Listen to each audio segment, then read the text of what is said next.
ಎಲ್ರಿಗೂ ನಮಸ್ಕಾರ. ನನ್ನ ಹೆಸರು ವಿಕಾಸ್ ಜಿ ಪಾಂಚಾಳ್ ಅಂತ ಅರ್ಥಶಾಸ್ತ್ರದ ಉಪನ್ಯಾಸಕನಾಗಿ ಸೇವೆಯನ್ನು ಸಲ್ಲಿಸ್ತಾ ಇದ್ದೇನೆ. ಇವತ್ತು ನಾವು ದ್ವಿತೀಯ PUC ಅರ್ಥಶಾಸ್ತ್ರದ ವಿಷಯವನ್ನು ಕುರಿತು ಅಧ್ಯಯನ ಮಾಡೋಣ. ದ್ವಿತೀಯ PUC ಅರ್ಥಶಾಸ್ತ್ರವನ್ನು ಸುಮಾರು 2 ವಿಭಾಗಗಳಾಗಿ ಅಧ್ಯಯನ ಮಾಡ್ತೇವೆ. ಒಂದು ಸೂಕ್ಷ್ಮ ಅರ್ಥಶಾಸ್ತ್ರ, ಇನ್ನೊಂದು ಸಮಗ್ರ ಅರ್ಥಶಾಸ್ತ್ರ. ಸೂಕ್ಷ್ಮ ಅರ್ಥಶಾಸ್ತ್ರದ ಒಂದು ಭಾಗದಲ್ಲಿ ಸುಮಾರು 5 ಅಧ್ಯಾಯಗಳನ್ನು ನಿಮಗೆ ಕೊಟ್ಟಿರೋದು ತಮ್ಮೆಲ್ಲರಿಗೂ ಗೊತ್ತಿದೆ. ಎಲ್ಲ ವಿದ್ಯಾರ್ಥಿಗಳು ತಾವೀಗಾಗಲೇ ಸಿಲೆಬಸನ್ನು ಗಮನಿಸಿದ್ದೀರಿ. ಸೂಕ್ಷ್ಮ ಅರ್ಥಶಾಸ್ತ್ರಕ್ಕೆ ಒಂದು ಪರಿಚಯ ಅಂತ ಇದೆ, 1ನೇ ಅಧ್ಯಾಯ, chapter 1 introduction to microeconomics ಅಂತ ಇದೆ. ಬಹಳ ಸರಳವಾದಂಥ ಒಂದು ಟಾಪಿಕ್ ಇದು. ಈ ಒಂದು ಟಾಪಿಕ್ನಲ್ಲಿ ಸೂಕ್ಷ್ಮ ಅರ್ಥಶಾಸ್ತ್ರದ ಒಂದು ಪರಿಚಯವನ್ನು ನಾವು ತಿಳ್ಕೊಳ್ತೇವೆ. ಹಾಗಾದರೆ ಸೂಕ್ಷ್ಮ ಅರ್ಥಶಾಸ್ತ್ರ ಅಂದರೆ ಏನು, ಅದರ ಪರಿಚಯವನ್ನು ಮಾಡಿಕೊಳ್ಳೋಣಂತೆ ಬನ್ನಿ.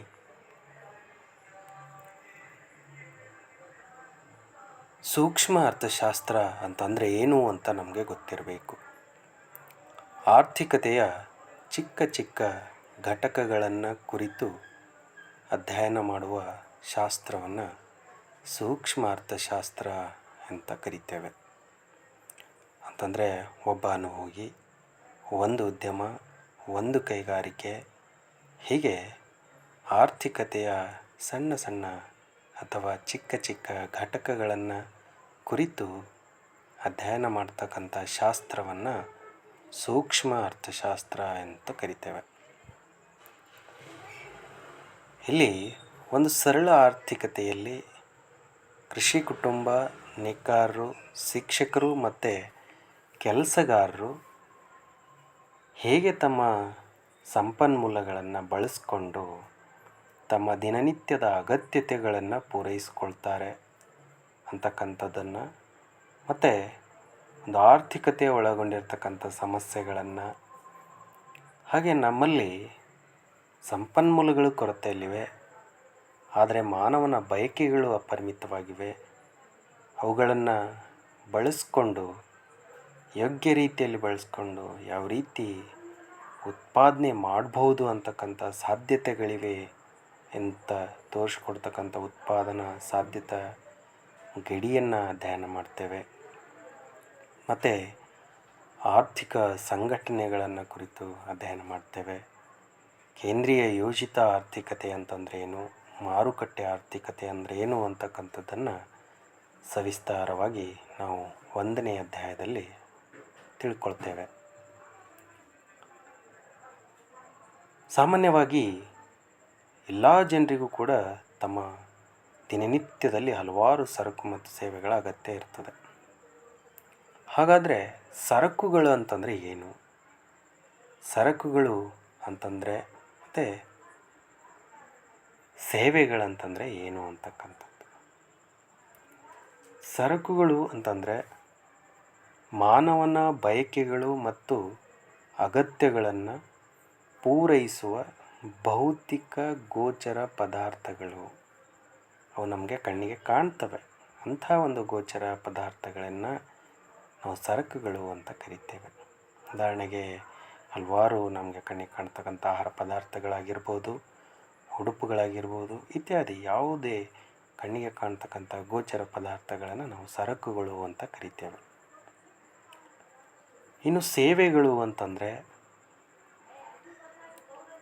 ಮಾನವನ ಬಯಕೆಗಳಿಗೆ ಮತ್ತು ಅಗತ್ಯಗಳಿಗೆ ಅಗೋಚರ ತೃಪ್ತಿಯನ್ನು ನೀಡ್ತವೆ. ಅಂದರೆ ಇವು ಕಣ್ಣಿಗೆ ಕಾಣೋದಿಲ್ಲ, ಆದರೂ ಕೂಡ ನಮ್ಮನ್ನು ತೃಪ್ತಿಪಡಿಸ್ತವೆ. ಉದಾಹರಣೆಗೆ ಯಾವುವು? ವೈದ್ಯ ಸೇವೆ, ಸಾರಿಗೆ ಸೇವೆ, ಅಂಚೆ ಸೇವೆ, ಶಿಕ್ಷಕರ ಸೇವೆ, ಹಾಗೆ ಹಲವಾರು ಸೇವೆಗಳು ಅವು ನಮ್ಮ ಕಣ್ಣಿಗೆ ಕಾಣೋದಿಲ್ಲ, ಅವು ಅಗೋಚರವಾಗಿರ್ತವೆ, ನಾವು ತೃಪ್ತಿಯನ್ನು ನೀಡುತ್ತವೆ ನಮಗೆ.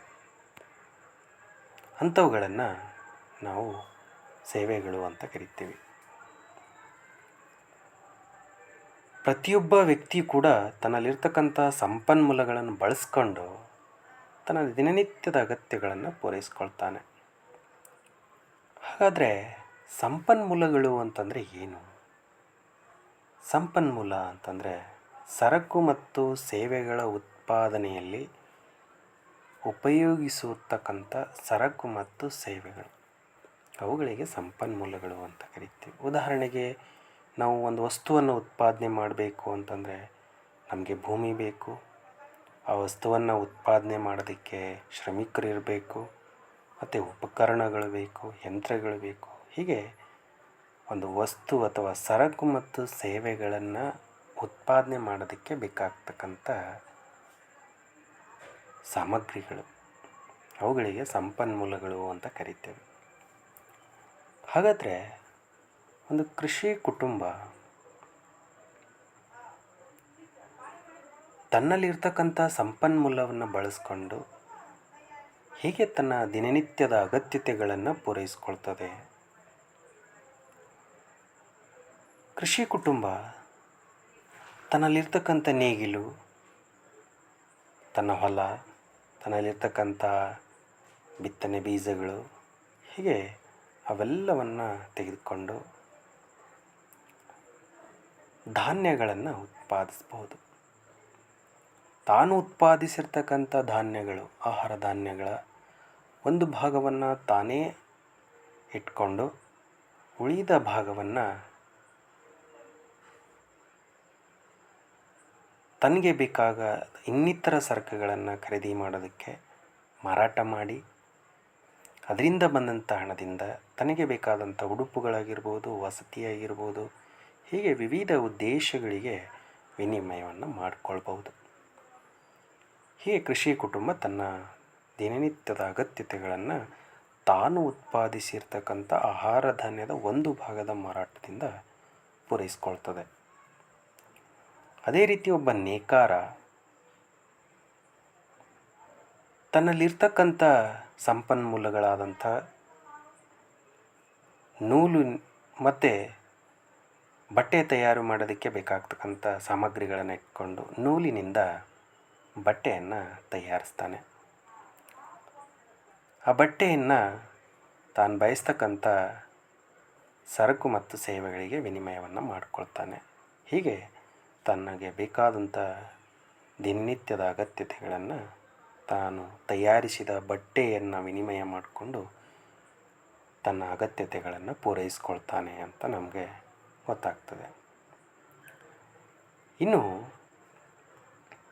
ಶಿಕ್ಷಕರು ಹೇಗೆ ತಮ್ಮ ದಿನನಿತ್ಯದ ಅಗತ್ಯತೆಗಳನ್ನು ಪೂರೈಸ್ಕೊಳ್ತಾರೆ? ಶಿಕ್ಷಕ ಆತನಲ್ಲಿರ್ತಕ್ಕಂಥ ಕೌಶಲ್ಯವನ್ನು ಶಾಲೆಯಲ್ಲಿ ವಿದ್ಯಾರ್ಥಿಗಳಿಗೆ ಬೋಧನೆ ಮಾಡುವ ಮುಖಾಂತರವಾಗಿ ತನ್ನ ಕೌಶಲ್ಯವನ್ನು ಧಾರೆ ಎರೆದು ಅದರಿಂದ ಹಣವನ್ನು ಸಂಪಾದಿಸ್ತಾನೆ.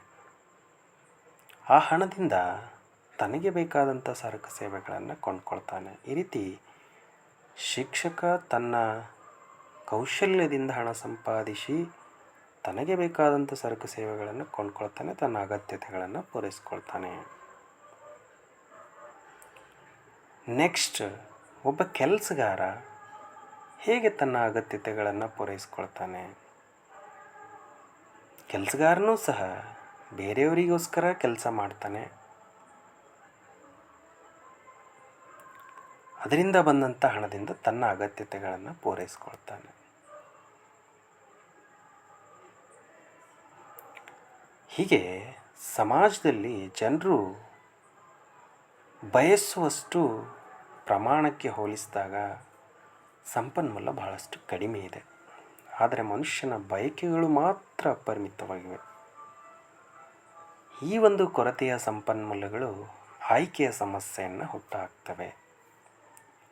ಒಂದು ಪ್ರಶ್ನೆ ಬರ್ತದೆ, ಒಂದು ಅಂಕಕ್ಕೆ ಬಿಟ್ಟ ಸ್ಥಳದಲ್ಲಿ, ಕೊರತೆಯ ಸಂಪನ್ಮೂಲ ಆಯ್ಕೆಯ ಸಮಸ್ಯೆ ಏಕೆ ಉದ್ಭವಿಸ್ತದೆ ಅಂತಲೂ ಕೇಳ್ತಾರೆ.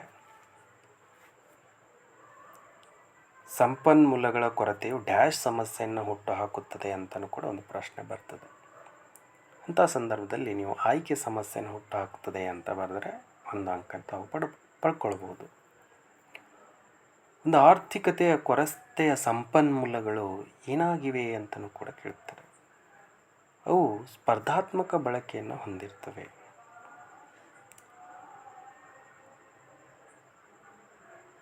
ಒಂದು ಆರ್ಥಿಕತೆಯ ಕೊರತೆಯ ಸಂಪನ್ಮೂಲಗಳು ಪರ್ಯಾಯ ಉಪಯೋಗಗಳನ್ನು ಹೊಂದಿರೋದ್ರಿಂದ ಅವು ಸ್ಪರ್ಧಾತ್ಮಕ ಬಳಕೆಯನ್ನು ಹೊಂದಿವೆ ಅಂತಕ್ಕಂಥದ್ದನ್ನು ನಾವು ತಿಳ್ಕೊಳ್ಬೋದು.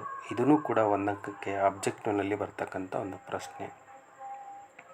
ಪ್ರಿಯ ವಿದ್ಯಾರ್ಥಿಗಳೇ, ಇದರ ಮುಂದುವರಿದ ಭಾಗವನ್ನು ಮುಂದಿನ ಒಂದು ತರಗತಿಯಲ್ಲಿ ನೋಡೋಣ. ನನ್ನ ಒಂದು ಯೂಟ್ಯೂಬ್ ಚಾನಲ್ ತಮಗೆ ಇಷ್ಟವಾಗಿದ್ದರೆ ಸಬ್ಸ್ಕ್ರೈಬ್ ಮಾಡಿ, ಶೇರ್ ಮಾಡಿ, ಮತ್ತು ಏನಾದರೂ ಡೌಟ್ಸ್ಗಳಿದ್ದರೆ ಕಮೆಂಟ್ಸ್ ಮಾಡಿ ಅಂತ ಹೇಳ್ತಾ ಇವತ್ತಿನ ಒಂದು ತರಗತಿಯನ್ನು ಇಲ್ಲಿಗೆ ಮುಗಿಸ್ತಾ ಇದ್ದೇನೆ. ಮುಂದುವರಿದ ಭಾಗದಿಂದ ನಿಮ್ಮ ಜೊತೆಗೆ ಬರ್ತೇನೆ ಅಂತ ಹೇಳ್ತಾ ಇಲ್ಲಿಗೆ ಈ ಒಂದು ತರಗತಿಯನ್ನು